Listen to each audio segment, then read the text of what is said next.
자, 오늘 우리에게 주시는 하나님의 말씀은 데살로니가 전서 4장 1절부터 12절까지 말씀 중에서 우리 7절, 8절 말씀만 같이 한번 읽어보겠습니다. 7절, 8절 두 구절만 자, 같이 읽겠습니다. 시작. 하나님께서 우리를 부르신 것은 불결함에 이르게 하시려는 것이 아니라 거룩함에 이르게 하려는 것이다. 그러므로 이를 저버리는 자는 사람을 저버리는 것이 아니라 너희에게 성령을 주신 하나님을 저버리는 것이다. 아멘. 데살로니가 전서 전체를 구조적으로 나눠보자면 크게 두 부분으로 나눌 수 있습니다. 먼저 전반부라고 할 수 있는 이 1장부터 3장까지의 내용은 데살로니가 성도들을 향한 바울의 애정과 격려입니다. 데살로니가 교회를 3주밖에 돌보지 못하고 성도들을 두고 급하게 떠나올 수밖에 없었던 바울은 교회가 아직 어리고 연약한 신생교회였기 때문에 교회를 생각할 때마다 바울은 상당히 염려가 됐었을 거예요. 목자 없이 저들이 그런 고난의 환경 가운데 어떻게 믿음을 지킬 수 있을까? 바울은 항상 성도들을 생각할 때마다 마음 한편에서는 짐이 됐었을 것입니다. 하지만 디모데를 통해서 데살로니가 성도들이 아주 잘하고 있다라는 소식을 바울은 듣게 되었죠. 그래서 바울은 그 소식을 아주 기뻐하면서 내가 너희에 대한 소식을 듣고 참으로 하나님 아버지께 감사한다. 너희의 그 믿음은 진정으로 참된 믿음이다. 하고 격려하고 위로했습니다. 성도들은 비록 짧은 시간 배웠을 뿐이지만 그들은 자신들 주위를 둘러싸고 있는 그 환경의 고난들, 상황의 어려움들을 믿음으로 이겨내고 있었습니다. 그들이 하나님께 대한 그러한 순전한 믿음과 열심을 지키고 있다는 그 사실이 얼마나 기특하고 또 얼마나 귀하게 보였겠어요. 그래서 바울은 성도들에게 너희는 참으로 잘하고 있다고, 그리고 나 역시도 너희를 위해서 기도하고 있다고 그렇게 격려하고 위로하고 힘을 북돋아 주었습니다. 그리고 이제 이어지는 오늘 4장과 5장의 내용에서는 어떠한 내용이 이어집니까? 이제는 성도들을 격려해주고 붙잡아 줬으니까 이제는 좀 더 본격적인 내용을 다루고 있습니다. 즉 구체적인 삶의 권면으로 들어가고 있는 겁니다. 너희는 참된 믿음을 가졌고 또 하나님으로부터 그러한 은혜를 받았으니 그러므로 이제는 너희는 이렇게 살아야 한다라는 이러한 실질적인 지침, 그러한 은혜를 받은 자로서 이 실질적인 삶의 그러한 방식, 교훈을 주고자 오늘 4장을 시작하고 있습니다. 그래서 자, 오늘 4장 1절을 보면 바울은 어떻게 말하고 있습니까? 자, 성경으로 눈을 향하시기 바랍니다. 4장 1절에 그러므로 형제들아, 그러므로, 여러분, 우리가 성경을 읽을 때 정말 눈여겨봐야 할 부분은 바로 이 그러므로라는 말이 나올 때입니다. 특히 바울 서신서, 바울의 편지를 읽어보면 바울은 항상 이러한 패턴으로 말하고 있다는 것을 볼 수 있어요. 항상 바울은 무엇을 말한 다음에 그러므로라고 말합니다. 즉 첫째로 바울은 항상 먼저 교리를 말합니다. 교리. 무엇에 대한 교리입니까? 하나님께서 하신 일들에 대한 교리. 하나님께서 그리스도 안에서 우리에게 베풀어 주신 그 구원에 대한 교리. 하나님께서 우리 죄인들을 구원하시기 위해서 어떠한 일을 하셨고 또 예수님께서는 어떠한 일들을 성취하셨는가에 대한 교리. 그래서 그 은혜로 말미암아 우리는 어떠한 신분에서 어떠한 신분으로 옮겨지게 되었는가 하는 것에 대한 교리. 항상 바울은 이걸 먼저 편지의 서두에 늘 말하고 있습니다. 왜냐하면 인간이 먼저 하나님께서 우리 죄인들을 구원하시기 위해 어떠한 일을 행하셨는지를 알지 못한 상태에서 그저 너희는 이렇게 살아야 한다, 사람은 이렇게 착하게 살아야 한다라는 것으로 바로 나가게 되면 여러분, 그것은 이 세상의 다른 종교와는 아무런 다를 바가 없는 게 되는 겁니다.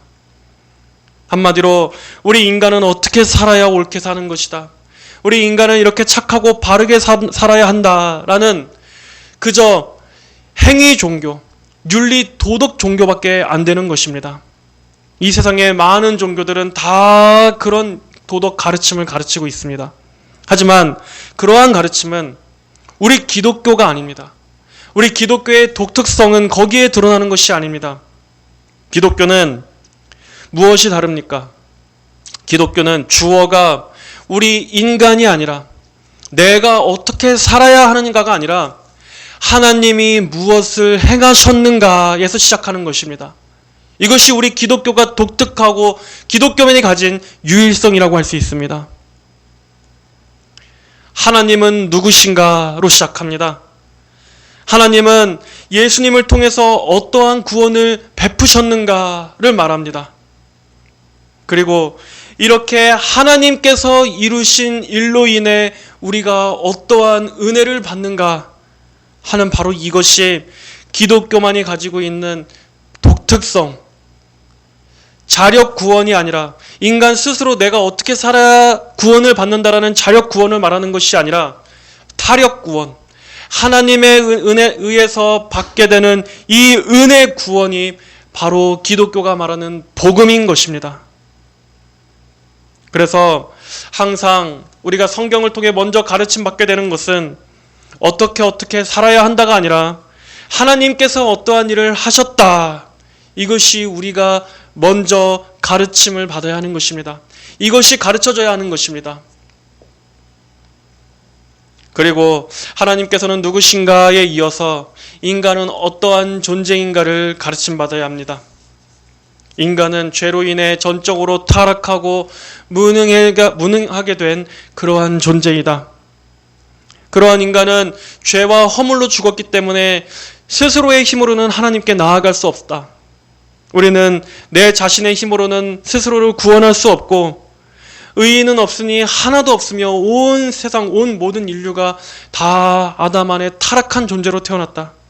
그러므로 육신에 속한 자는 하나님을 기쁘시게 할 수 없다.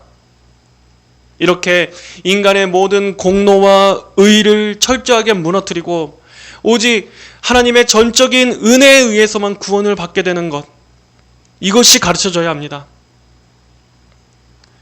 그래서 그 다음으로 예수님의 십자가가 중요한 거예요. 왜냐하면 우리 인간의 힘으로는 도저히 구원받을 수 없고 의롭게 될 수 없는 그것을 예수 그리스도의 완전하신 순종하심과 그분의 그 의로 인해서 십자가의 대속으로 인해서 이 모든 일을 이루었다라고 하는 이 예수님의 속죄사역이 중요한 것입니다.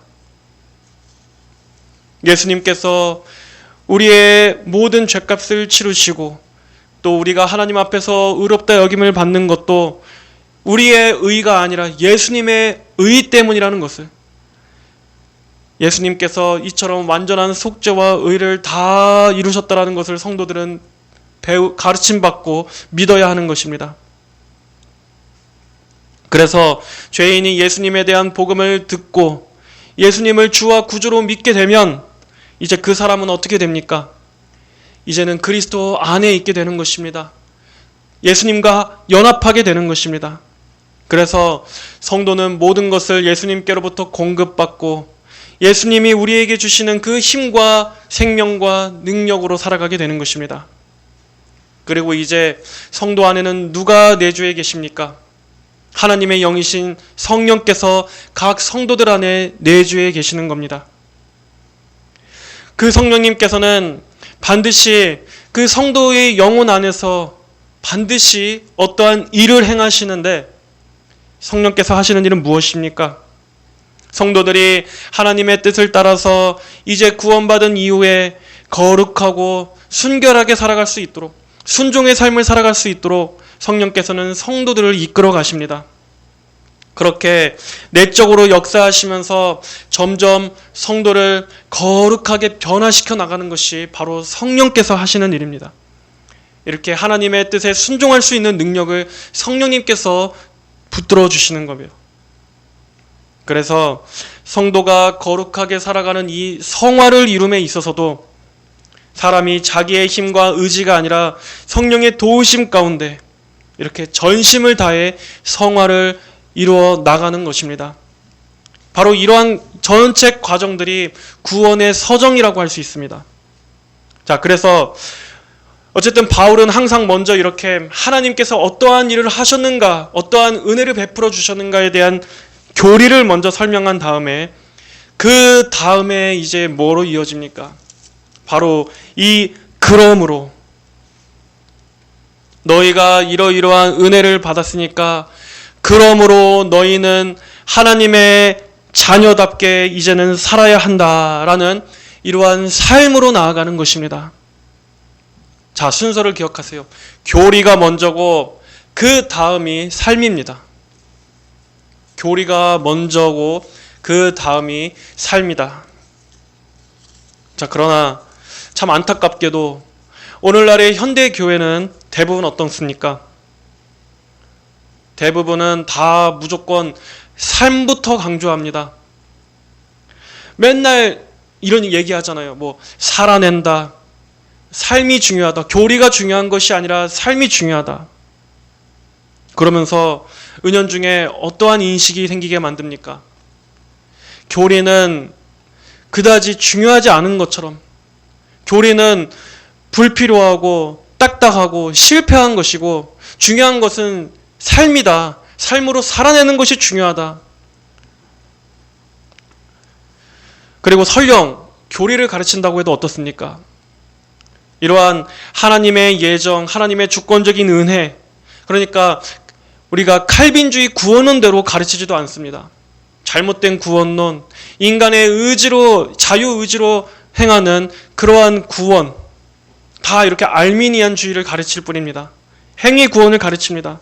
그래서 어떻습니까? 교인들도 구원을 자기의 행위와 열심에 의해서 받는 거라고 그렇게들 배우고 있지 않습니까? 복음, 구원론부터 완전히 잘못된 겁니다. 아예 기초가 세워지지 않은 상태에서 내 구원이 어떻게 이루어졌는지를 알지도 못하는 상태에서 그냥 무조건적인 열심만 내는 걸로 생각하는 거예요. 그냥 내가 열심히 신앙생활하면 하나님께서 날 구원해 주시겠지. 완전히 교회가 구원론부터 잘못돼 버렸습니다. 그리고 이 모든 것들이 다 교리가 없거나 교리가 제대로 가르쳐지지 않아서입니다. 그러니까 사람들도 교리는 마치 아무 능력이 없는 것처럼 우리가 살아가고 우리가 성화를 이루어 나가는데 아무런 도움이 되지 않은 과거의 실패한 방식처럼 이러한 생각을 성도들뿐만 아니라 목회자들부터가 다 이런 인식에 깔려 있습니다. 아, 교리만으로는 안 돼. 교리는 오히려 교인들을 교만하게 만들어. 교인들을 위선적으로 만들 뿐이야. 이미 과거에 다 해봤지만 다 실패했어. 마치 교인들이 오늘날 이렇게 위선적인 삶을 살게 된 게 교리 탓인 것처럼, 교리 잘못인 것처럼 그렇게 만듭니다. 목회자들부터가 잘못된 생각을 갖고 있기 때문입니다. 왜 그런지 아십니까? 저는 개인적으로 목회자들부터가 교리의 중요성을 인식하지 않기 때문이라고 생각합니다. 단순히 교리의 중요성뿐만 아니라 목회자들 자신들이 먼저 이 하나님의 진리의 진정으로 감화돼서 이 진리를 통해서 하나님의 영광에 사로잡혀 본 적이 없기 때문에 이러한 진리, 교리를 그렇게 가볍게 경시하는 것이라 생각합니다. 하지만 그것은 대단히 잘못된 생각입니다. 목회자가 하나님의 모든 그러한 삶의 열매들은 먼저 바른 교훈이 들어가야만 삶의 열매가 나온다라는 이러한 성경적 입장에 목회자들부터가 스스로 천착해 본 적이 없기 때문이라고 생각합니다. 거기에 정말 자기가 사활을 걸어보고 거기에 대한 믿음이 없기 때문에 교리를 무용하다라고 인식하는 것이라 저는 생각합니다. 원래 청교도들이나 개혁주의자들이 가졌던 그러한 정통적인 믿음은 항상 바른 교리는 반드시 바른 삶을 산출한다. 이것이 과거 우리 신앙의 선진들의 믿음이었습니다. 바른 교리는 반드시 바른 삶을 산출해내게 되어 있다. 그래요. 물론 바른 지식이 그저 가르쳐진다고만 해서 바른 교인이 되는 것은 아닙니다. 저도 그것은 인정합니다. 예외도 있어요. 왜냐하면 우리가 바르게 가르치는 것만으로는 듣는 성도들마다 그것을 받아들이고 체화하고 소화하는 게 다 다를 수 있기 때문입니다. 바르게 가르쳐도 그렇다고 교인들이 바르게 이해하고 바르게 믿고 또 그것대로 살기 위해서 바르게 노력하는 꼭 그걸로 이어지는 것만은 아닐 수 있기 때문입니다. 하지만 그렇다고 해서 만약 그렇다면 우리가 더 바르게 가르치려고 노력하고 더 정확하게 가르치려고 하고 그리고 또 성도들이 바르게 이해하고 심겨지도록 더 기도하는 쪽으로 나아가야지, 그렇다고 해서 우리가 교리는 무용하다, 교리는 필요 없다, 교리는 실패했다 라는 이러한 쪽으로 나가는 것은 잘못된 해석이라고 생각합니다. 목회자들부터가 이러한 성도들의 바른 삶이 먼저 바른 지식에서, 바른 교훈에서 나온다는 것을 목사들부터가 인정하지 않습니다. 오히려 이런 말을 하면 목사들이 가장 먼저 회의적입니다. 목사들이 교리에 대한 중요성도 인식하지 못하고 또 공부도 안 하고 대신 맨날 뭘 추구하러 쫓아다니니까 어떤 하나님의 능력, 은사, 어떤 체험, 강력한 임재, 역사 이런 것들만 주구장창 쫓아다니면서 목회를 그냥 자기 기질과 자기 마음대로 하려고 하고 있습니다. 그냥 겸손히 옛 신앙으로부터 이렇게 겸손하고 조용하게 배울 생각들은 안 하고 뭔가 이러한 가시적인 어떤 능력, 어떤 이런 것들만 쫓아다니는 겁니다. 또 그러한 목회자들 밑에서 신앙생활을 배운 성도들은 어떻습니까? 당연히 그 신앙이 쉽게 흔들리고 우왕좌왕하고 명확한 토대도 없고 확신도 없고, 역시 마찬가지로 마냥 주관적 체험, 그 느낌의 신앙, 이러한 자기 마음대로의 신앙으로 갈 수밖에 없게 되는 겁니다. 교리 잘못이 아니라 바른 교리가 제대로 가르쳐지고 체계적으로 세워지지 않은 그것이 정말 본질적인 문제입니다. 하지만 여러분 봐보세요. 오늘의 이 바울과 얼마나 다릅니까? 바울은 분명히 여기서 가장 먼저 교리를 말하고 그 다음으로 삶을 말했는데 왜 지금 교회들은 이 바울의 방식과는 다른 방식으로 가르치나요? 왜 교리를 경시하고 삶부터 들어갑니까? 왜 성경의 순서를 따르지 않습니까? 그러면서 왜 괜한 교리 탓을 하고 왜 오늘날 성도들이 이렇게 위선적이고 삶의 열매가 없는가만 고민하고 있습니까? 로마서도 그렇고 에베소서도 그렇고 빌립보서도 그렇고 바울 서신들은 항상 먼저 이 교리부터 시작합니다. 그 다음에 삶으로 나아갑니다. 이것이 성경적으로 바른 순서입니다. 만약 하나님께서 베푸신 이 은혜의 복음에서부터 출발하지 않은 채 삶으로 바로 들어가게 되면 그것이 행위 구원입니다. 그것이 율법주의를 가르치는 거예요. 이 세상의 다른 종교들하고 아무런 다를 바가 없는 것입니다. 바울은 말하고 있습니다. 그러므로 형제들아, 이제 너희가 이러이러한 하나님의 은혜를 받았으니 너희는 필연적으로 이제는 이러한 삶으로 나아가야 한다. 이러한 구체적인 순종으로 너희는 나아가야 한다. 들어가고 있습니다. 여러분, 우리는 순종함으로 인해서 구원을 받는 것이 아닙니다. 순종이 구원의 조건이 되는 것이 아닙니다. 하지만 진정으로 구원받은 자는 반드시 순종하게 되어 있습니다. 이걸 어떻게 생각해야 합니까? 너가 이렇게 해야 하나님께서 너를 구원하신다가 아니라 하나님께서 너를 이러이러한 사랑으로 구원해 주셨으니 너희는 마땅히 이렇게 살 수밖에 없다. 이렇게 살아야만 한다. 이 순서로 나가야 되는 거예요. 이걸 잘 기억하셔야 합니다. 로마서 12장 1절에서도 어떻게 말씀했습니까? 그러므로 형제들아, 내가 하나님의 모든 자비하심으로 너희를 권하노니 너희 몸을 산 제사로 드려라. 무조건 처음부터 너희 몸을 산 제사로 드려라. 너희가 헌신해라, 너희가 순종해라로 시작하지 않고 그 전에 뭐라고 말합니까? 하나님의 모든 자비하심으로, 하나님의 자비가 먼저 임하는 겁니다. 하나님께서 하시는 은혜가 먼저 임하는 겁니다. 이렇게 하나님의 자비가 먼저 있고 그 다음에 은혜를 받은 자로서 너희는 필연적인 반응으로 이러한 것이 나와야 한다. 순종과 헌신. 즉 하나님의 은혜가 뿌리라면 우리 성도들의 순종의 반응은 열매라고 할 수 있습니다. 우리 성도들의 삶은 열매로 나와야 하는 것입니다. 그래서 항상 교리가 먼저고 그 다음이 삶인 것입니다. 자, 바울은 이제 4장의 내용에서 이걸 말하려고 합니다. 이제 너희가 구원받았다는 것을, 너희의 믿음이 참된 믿음이라는 것을 내가 충분히 확인했으니 이제는 그 구원이 어떠한 삶을 나아야 하는지도 내가 말하겠다. 그리고 성도는 무엇을 기뻐해야 하고 무엇을 싫어해야 하는가에 대한 이런 구체적인 교훈을 말하고 있습니다. 즉 오늘 4장의 전체 핵심은 딱 이 한 문장입니다. 구원받은 성도는 어떻게 하나님을 기쁘시게 해야 하는가? 무엇을 가장 중점으로 살아야 하는가? 자, 바울은 그것을 말하면서 오늘 세 가지를 말하고 있는데, 먼저 첫 번째로는 몸의 거룩함입니다. 몸의 거룩함. 1절부터 8절까지의 내용에서 말하고 있고, 두 번째는 형제의 사랑입니다. 9절, 10절에서 다루고 있습니다. 그리고 세 번째로는 이 세상 앞에서의 단정함, 우리의 거룩한 행실, 12절까지의 내용을 말하고 있습니다.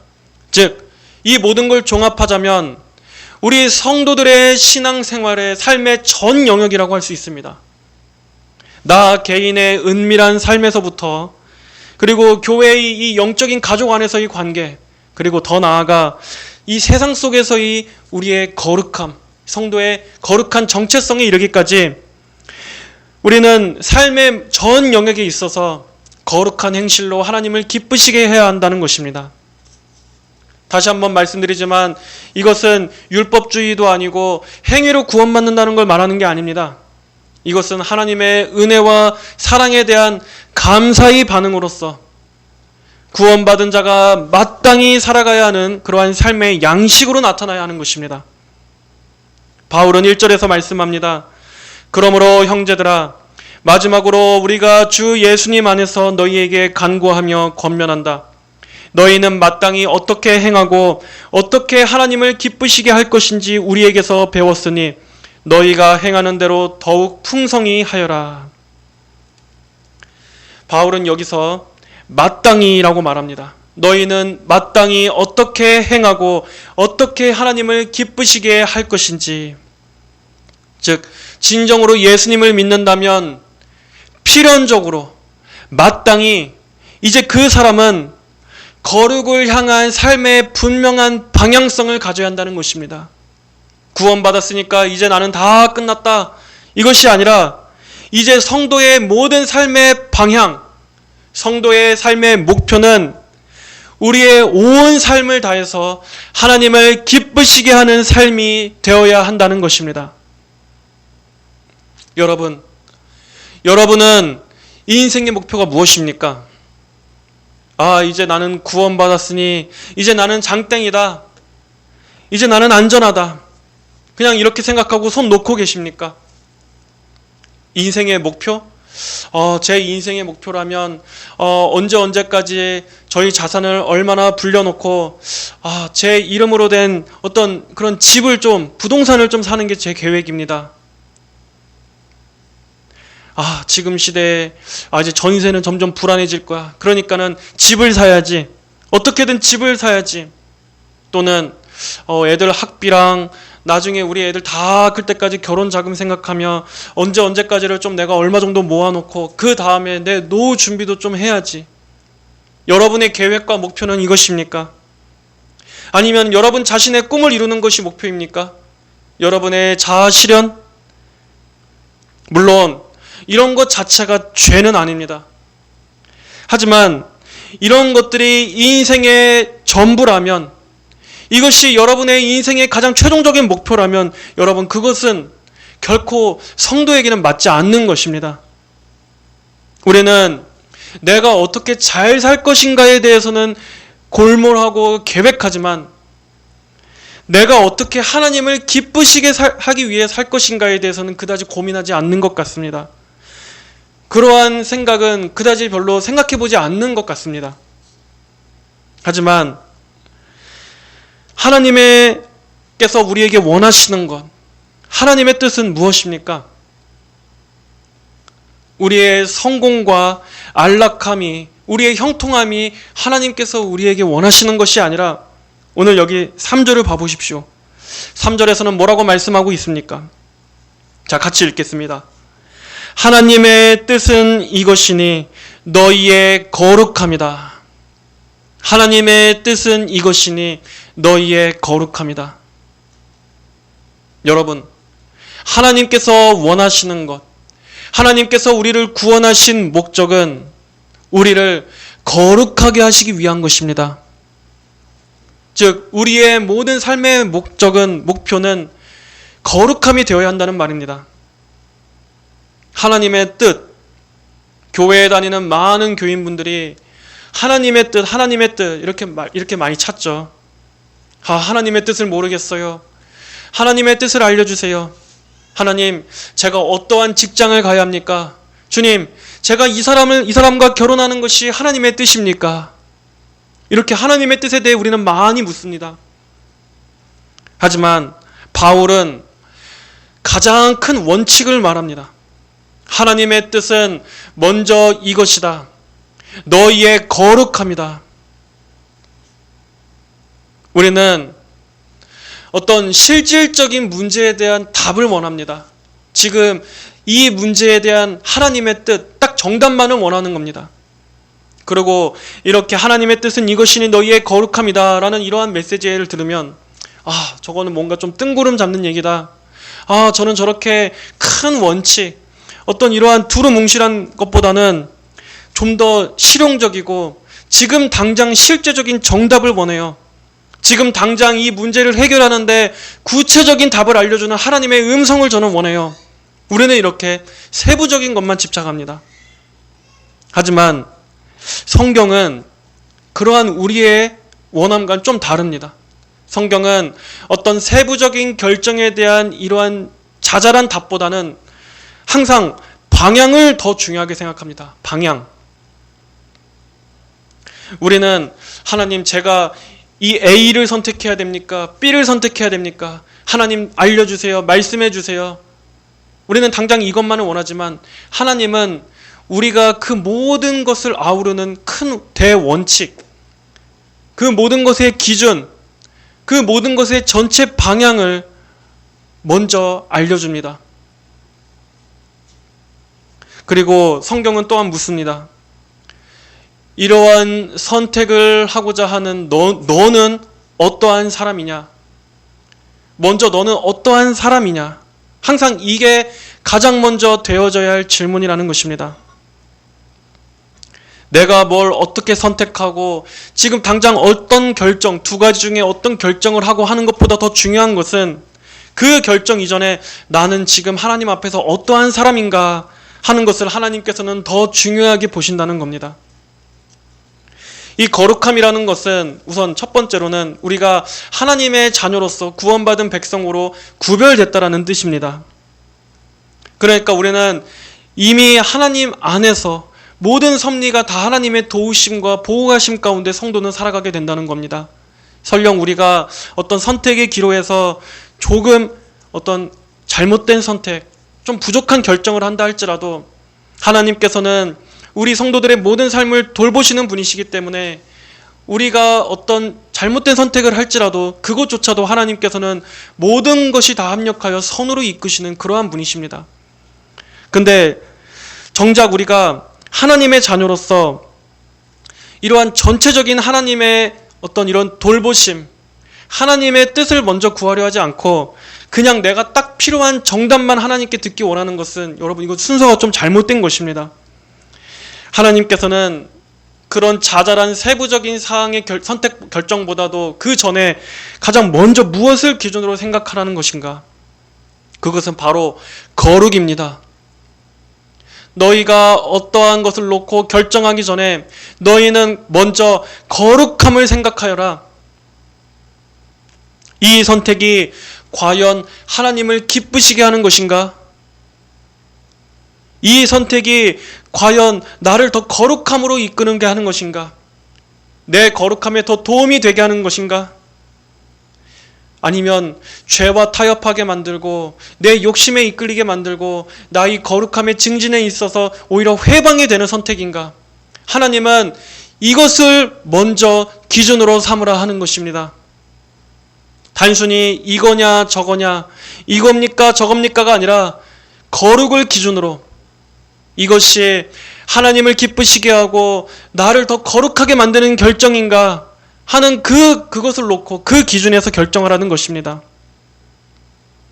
이것이 우리가 가장 중요하게 생각해야 할 것입니다. 바로 그것이 하나님의 거룩하심을 닮은 하나님의 자녀로서의 모습이기 때문입니다. 이러한 거룩은 어떤 특별한 소수의 수준 높은 그러한 성도들에게만 요구되는 것이 아니라 모든 구원받은 성도들이 마땅히 추구해야 할 성품입니다. 여러분, 우리의 일상에서의 말과 행동들, 생각들, 우리가 품는 마음들, 그리고 우리의 삶의 전체의 방향, 우리가 삶에서 결정하는 그러한 수많은 선택들, 바로 이러한 모든 것들을 항상 거룩, 그리고 하나님께서 기뻐하시는가 하는 이 관점에 맞추어서 결정하십시오. 이것이 우리 모든 삶의 기준입니다. 내가 직장을 선택하는 문제, 또 내가 공부를 하고 누군가 결혼을 하고 또 그 결혼을 놓고 기도하는 이러한 모든 배우자 문제들, 이 외에 다양한 결정들을 할 때마다 우리는 물어야 합니다. 과연 이것을 하나님께서는 기쁘게 보시는가? 이게 날 더 거룩하게 만들어주고 거룩을 향해 열심을 내게 해주는가? 그런데 그것이 아니고 그냥 내 마음이 원하니까, 내가 하고 싶으니까, 이게 더 조건이 좋으니까, 이 직장이 더 돈을 많이 주니까, 이렇게 나를 위한 것이 기준이 된다면 여러분, 그것은 어떠한 답을 구하느냐 하는 그 이전부터 이미 그 마음의 동기가 잘못된 것입니다. 왜냐하면 이미 시작부터 하나님이 아닌 나를 기쁘게 하려고 하고 있기 때문에. 무엇을 먹든지 마시든지 다 하나님의 영광을 위하여 하라라고 했습니다. 즉 우리의 모든 삶의 영역에 있어서 하나님이 먼저고 하나님이 기준이라는 것입니다. 그리고 그것을 추구할 때 결과적으로 그것이 우리에게도 복이 된다 하는 것입니다.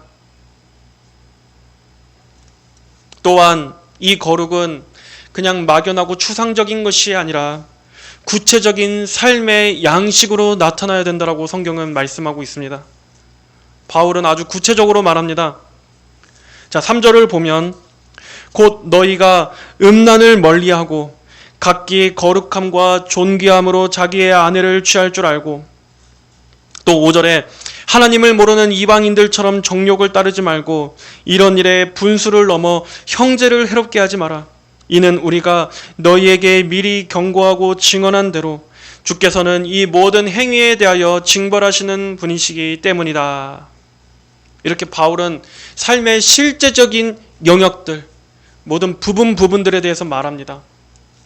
자, 그런데 거룩을 말하면서 왜 많은 것들 중에서 특별히 여기서는 음란과 정욕에 대해서 말하고 있습니까? 이것은 먼저 1차적으로 당시의 문화적 배경이 있습니다. 이 데살로니가 도시는 로마 제국의 대표적인 항구 도시, 상업 지역이었기 때문에 어떻습니까? 항상 이런 데마다 가진 특징, 음란과 정욕이 있었습니다. 곳곳에 매춘이 합법적으로 이루어지고 있었고, 또 자기 아내 외에 다른 그러한 성관계 또는 더 나아가 동성애까지 남자들이 이러한 것들을 행하는 것이 사회적으로 크게 문제가 되지 않았었습니다. 오히려 그것을 자랑하고 떠벌릴 만큼 이렇게 이 도시는 정력적이고 음란한 문화가 가득했던 그러한 곳이었습니다. 그런데 문제는 데살로니가 교회 성도들 역시도, 데살로니가 교회 성도들이 과거에 어떠한 사람들이었습니까? 그들은 이방인들이었습니다. 그렇다는 것은 곧 그들 역시도 자연스럽게 이러한 문화 속에서 살아왔던 사람들이라는 겁니다. 회심은 했다 할지라도 워낙 이렇게 주변의 문화들이 음란하고 정욕적인 문화가 익숙한 문화였기 때문에 이 성도들도 자칫하다가 또다시 또 과거의 이전 삶으로 돌아가거나 아니면 이러한 문화 속에서 동화될 그러한 위험에 노출되어 있었습니다. 그래서 바울은 특별히 더 강조하는 것입니다. 너희는 이제 더 이상 그 문화 속에 속한 자처럼 살 수 없는 존재가 되었다. 이제 너희는 다른 나라의 시민이다. 이렇게 옛사람, 옛 본성, 옛 죄된 삶과의 완전한 단절을 강조하는 것입니다. 이제는 너희는 하나님을 기쁘시게 하는 것이 너희의 가장 중요한 목적이 되었기 때문에 이제 너희의 신분은 거룩함을 기준으로 생각해야 될 그러한 존귀한 신분이 되었기 때문에 이제는 너희는 과거의 그런 문화 속에서 벗어나야 한다. 과거의 이전 삶의 그러한 정신과는 단절해야 한다라고 바울은 말하는 것입니다. 성도는 이제 완전히 신분적 측면에서도 달라졌고 이제 내적으로도 이제 과거의 죄된 옛사람은 십자가에 못 박혀 죽었기 때문에 이제 너희는 더 이상 살 수가 없는 존재다. 그러니 너희는 거룩하신 하나님을 닮은 거룩한 백성으로서의 그러한 자상을 갖고 살아야 한다 하고 확실하게 주지시키는 것입니다. 여러분, 이렇게 우리는 나의 정체성에 대해서 이제 나는 그리스도와 함께 십자가에 못 박혀 죽었다. 나는 과거에 나는 이제 죽고 그리스도 안에서 새 생명으로 거듭난 새로운 피조물이다. 이제 나는 새로운 양식, 새로운 목적, 새로운 목표, 새로운 의미, 새로운 방향, 그러한 새로운 삶의 가치관, 새로운 열망을 품으면서 나는 살아간다. 그리고 그것은 하나님을 기쁘시게 하는 것, 거룩하신 하나님의 백성으로서 나 또한 거룩해져 가는 것, 나는 이것을 보며 살아가는 존재다. 우리는 이걸 이렇게 생각해야 합니다. 특히 이 음란과 정욕이라는 것은 거룩에 아주 치명적인 것입니다. 그래서 바울은 이 음란함에 대해서 말하는 것입니다. 여러분, 음란과 정욕은 우리 성도의 거룩을 완전히 파괴시켜버릴지는 모른다 할지라도 우리 영혼에 아주 치명적인 해를 가합니다. 음란, 정욕은 영혼을 올가매는 힘이 있습니다. 그리고 우리의 영혼에 아주 큰 해, 큰 상처를 내버립니다. 그리고 하나님과의 관계에 있어서도 그렇고 나 자신의 어떤 성도로서의 정체성에 있어서도 그렇고 우리가 영적인 열심을 내는 그러한 것들에 있어서도 음란은 이 모든 것들을 깨트려 버립니다. 아주 치명적인 손상을 가합니다. 우리가 거룩을 사모한다는 것은 무슨 뜻입니까? 거룩을 내가 사모한다는 것은 즉 내가 하나님을 가장 최고의 기쁨과 대상으로 여긴다라는 것입니다. 그런데 반대로 음란과 정욕은 하나님을 최고의 기쁨의 대상으로 여기는 것이 아니라 그 하나님을 끌어내리고 쾌락과 몸의 정욕을 더 기쁨과 내 즐거움의 대상으로 여긴다라는 걸 내포하고 있습니다. 그렇게 음란과 정욕은 거룩과 정면으로 충돌하는 성질을 갖고 있습니다. 가장 기쁨과 즐거움의 대상이 하나님이 아니라 육체의 정욕과 쾌락에 두는 것이기 때문에 하나님을 최고의 기쁨의 대상으로 삼을 때는 우리의 영혼에 평안이 있습니다. 나의 전인의 마음의 질서가 있습니다. 그리고 하나님을 향한 사랑이 날마다 샘솟고 그러한 사랑으로 인해서 우리는 더욱더 이러한 경건을 위해서 더 전진할 그러한 내적인 힘을 갖게 됩니다. 하지만 음란과 정욕을 기쁨으로 여기게 되면 우리는 하나님을 향해 나아가는 이 길에서 이러한 죄의 발목을 잡혀서 질질 끌려다니게 됩니다. 그리고 나중에는 그것이 자기 자신의 정체성을 형성해서 내가 정말 구원받은 하나님의 백성이 맞나 하는 그러한 이 믿음의 확신까지도 흔들어버리고, 또 마귀가 그걸 틈타서 한 성도의 영적인 힘을 완전히 빼버립니다. 너무나 무서운 것입니다.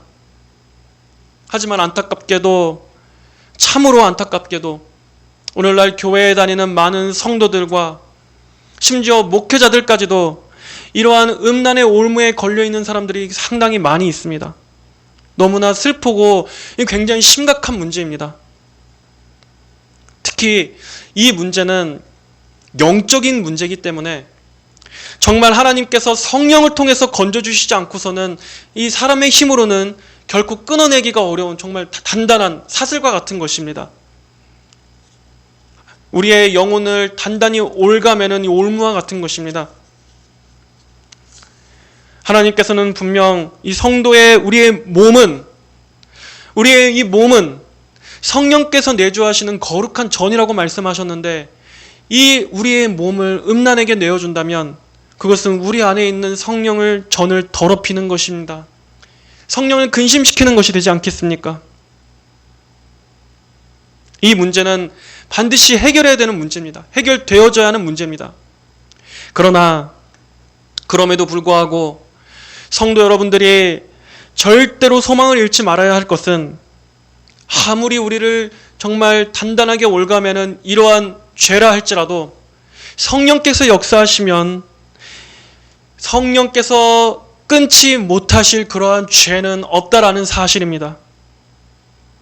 여기에 있어서만큼은 우리가 정말 피 흘리기까지 싸우는 그러한 분투가 필요합니다. 그리고 성령의 도우심을 간절히 구하는 그러한 절박한 기도가 반드시 수반되어야 할 것입니다. 하지만 분명한 것은 성령께서는 이러한 모든 죄들도 반드시 끊어지게 해주실 수 있다는 것. 아무리 이러한 것에 단단히 매여 있다 할지라도 거룩하신 성령께서 역사하시면 그 영혼을 다시 부정함에서 정결케 해주시고, 그 영혼을 올가매고 있는 그 모든 죄의 그러한 힘으로부터 끊어지게 해주시고, 그 영혼을 다시 회복시켜 주셔서 다시 한번 그 영혼이 주님을 향해 살아갈 수 있도록 세워주시는 분이 바로 성령께는 그러한 능력이 있다는 것을 여러분은 믿으셔야 합니다. 그러한 소망을 절대 포기하지 마시고 다 가지시기를 바랍니다. 이 음란과 정욕을 이길 수 있는 방법은 무엇입니까? 그것은 하나님의 그 영광과 하나님의 그 아름다우심에 대한 그 감화와 그 갈망과 그 영광에 대한 사로잡힘이 우리를 완전히 가득 채워서 내 안에 정말 터질 듯이 가득해서 나를 죄로 이끌고 가려고 하는 그 죄의 유혹을 완전히 제압해버리면 됩니다. 그러면 이 음란과 정욕을 이길 수 있습니다. 하나님의 영광에 대한 정말 그 사모하는 마음이, 하나님을 구하는 그 마음이 압도적으로 우리 안에 차면 되는 것입니다. 이러면 이것으로 우리의 마음이 온통 지배가 되면 죄에 대한 그 열망이 사그러지게 되어 있습니다. 여러분, 이것은 진짜입니다. 하나님을 원하는 마음으로 가득 찬다면 죄가 아름답게 보이는 마음, 죄가 내게 유혹이 되는 그러한 힘들이 정말 약해지게 됩니다. 쇠약해지게 됩니다. 그만큼 내 안에는 하나님을 원하는 그 갈망으로 가득 차 있기 때문에 죄가 이전처럼 나를 강하게 이끌지 못하는 것입니다. 죄가 너무나 더럽고 하나님의 아름다우심에 비하면 죄는 너무나 약한 것, 하찮은 것으로 여겨지게 됩니다. 이렇게 우리의 마음은 항상 나의 애정을 어떠한 대상에게로 쏟게 되는데, 여러분, 그 애정을 하나님께로 향하게 하십시오. 물론 이것조차도 우리의 힘으로는 안 됩니다. 성령께서 우리에게 은혜를 주셔서 하나님, 제 마음을 하나님께로 다 쏟아 부을 수 있도록 제 마음이 하나님으로 가득 차게 해주세요. 기도하시기 바랍니다. 사람의 마음은 반드시 무언가를 사랑할 수밖에 없게 됩니다. 그런데 우리가 하나님을 사랑하지 않으면 죄를 사랑합니다. 죄로 기웁니다. 그런데 그러한 우리의 마음을 하나님께로, 하나님에 대한 애정으로 가득 차게 해주십시오. 그러면 우리의 마음은 죄에 대한 애정으로 가지 않습니다. 날마다 성령의 도우심 가운데 하나님을 향한 사랑과 갈망이 날마다 불타오를 수 있도록 성령께서 이러한 땔감을 날마다 내 안에 짚어주시기를 우리는 날마다 붙들고 날마다 분투하고 날마다 기도해야 하는 것입니다. 내 안에 있는 모든 더러운 것들과 부정한 것들, 죄를 매력적으로 여기게 만드는 그 모든 내 안의 죄성들이 성령의 거룩해 하심으로 다 불태워질 수 있도록, 이것이 바로 죄의 힘을 약화시키는 방법이고 우리 안에 역사하고자 하는 이러한 음란과 정욕을 제압하는 방법입니다.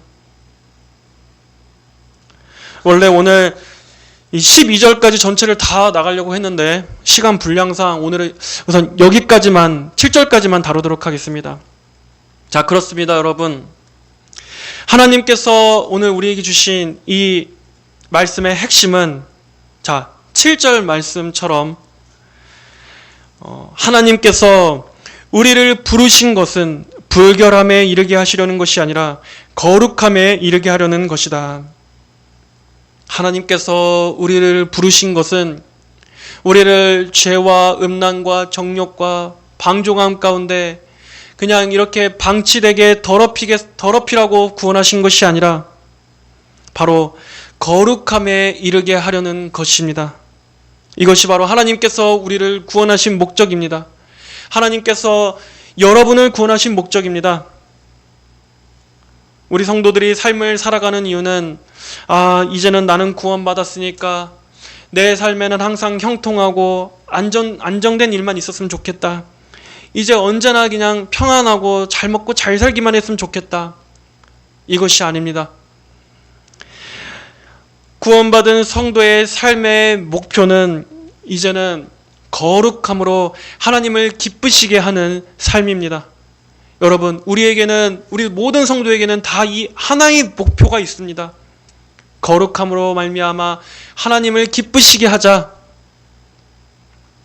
나의 삶의 전 영역을 통해서 하나님의 뜻, 하나님의 그 원하시는 뜻인 거룩함을 드러내자. 내가 하나님의 자녀가 되었다면 마땅히 하나님은 거룩하신 분이시니 나 역시 그 하나님 아버지를 닮아 거룩함을 나타내자. 바로 이러한 삶의 방향을 가져야 하는 것입니다. 이것이 하루하루의 우리들의 삶의 목표이자 예수님을 만나기까지 우리의 전 인생이 지향해야 될 삶의 분명한 방향성인 것입니다. 그리고 그 거룩은 막연히 추상적인 것이 아니라 삶의 전 영역으로 나타나야 한다는 것. 우리의 말과 행동에 있어서, 우리가 생각하는 것에 있어서, 그리고 우리가 살아가면서 삶의 모든 결정과 선택들에 있어서, 주변 사람들과의 관계에 있어서, 여러분, 그 모든 어떤 영역이라 할지라도 우리의 기준은 이것입니다. 거룩입니다. 거룩함입니다. 하나님께서 기뻐하시는 것입니다. 나의 이 말과 나의 이 생각과 나의 이 행동과 나의 이 태도가 하나님을 기쁘시게 할까? 거룩하신 하나님을 닮은 자녀로서 이것이 거룩한 것일까?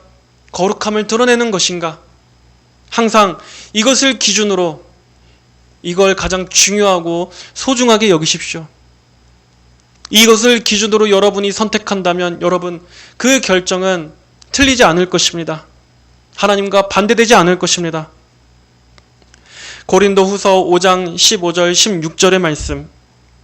그리스도께서 모든 이들을 대신하여 죽으신 것은 산자들이 더 이상 자기 자신을 위하여 살지 않고 오직 자신들을 대신하여 죽으셨다가 다시 살아나신 분을 위하여 살게 하려는 것이다. 그리고 또 하나님께서 우리를 부르신 것은 불결함에 이르게 하시려는 것이 아니라 거룩함에 이르게 하려는 것이다. 거룩을 위해 사시기 바랍니다. 그리고 거룩을 위해서 사는 삶은 우리에게 무거운 짐이 아닙니다. 오히려 거룩함은 우리의 영혼에게 가장 큰 달콤함을 주는 것이고 우리 영혼에 가장 큰 평안함을 줄 것이며 우리로 하나님의 사랑을 가장 깊이 맛보고 누리게 해주는, 이 구원의 기쁨을 가장 맛보게 해주는 아주 우리에게 소중한 것입니다. 이 거룩을 사모하십시오. 이 거룩함을 위해 기도하십시오. 이 거룩함을 위해 피 흘리기까지 싸우고 전투하시고 분투하십시오. 그만큼 이 거룩함을 위해 싸우는 것은 그만한 가치가 있는 것입니다. 하나님을 더 갈망하시고 전적으로 하나님을 정말 원하시는 마음으로 가득 채워지시길 기도하시기 바랍니다. 그럴 때 이 성령의 충만케 하심, 우리를 거룩하게 하시는 이 성령의 역사가 이 죄와 정욕과 모든 더러운 것들부터 우리를 지켜내어 날마다 하나님 안에서 하나님을 더 누리며 살아갈 수 있도록 그러한 참으로 거룩한 삶, 깨어있는 삶, 기쁜 삶, 생명의 삶으로 우리 모든 성도들을 이끌어가 주실 것입니다. 이러한 모든 은혜가 여러분에게 임하게 되시기를 주님의 이름으로 축복합니다. 다 함께 기도하시겠습니다. 하나님 아버지 감사합니다. 하나님 아버지 그렇습니다. 우리는 삶에 있어서 많은 것들에 하나님의 인도하심을 바라고 구체적인 삶의 방향을 물으며 하나님의 뜻을 구할 때가 참 많습니다.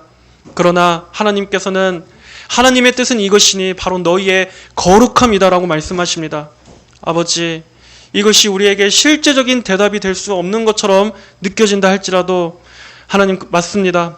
하나님께서는 그 모든 것 위에 우리가 거룩함을 가장 중요하게 여기기를 원하시는 분이심을 우리가 배웁니다. 우리가 거룩과 또 하나님께서 기뻐하시는 것을 기준으로 놓을 때 어떠한 것을 선택하든 아버지 그것은 하나님께 영광이 되는 것입니다. 가장 먼저 물어야 할 것을 거룩에 두게 하여 주시옵소서. 우리가 정말 우리의 모든 삶의 행실과 전 영역에 있어서 거룩을 가장 소중하게 여기고 가장 염두에 두게 하여 주시옵소서. 모든 성도들이 이 거룩함이 얼마나 존귀한 것인지를 깊이 인식할 수 있도록 하나님 도와주시기를 간절히 구합니다. 한 주간도 우리가 참으로 나를 기쁘게 하는 것이 아니라 하나님을 기쁘시게 하는 것을 가장 중점적으로 두고 살아가는 우리 모든 성도들이 되게 하여 주시옵소서. 예수님의 이름으로 기도하였습니다. 아멘.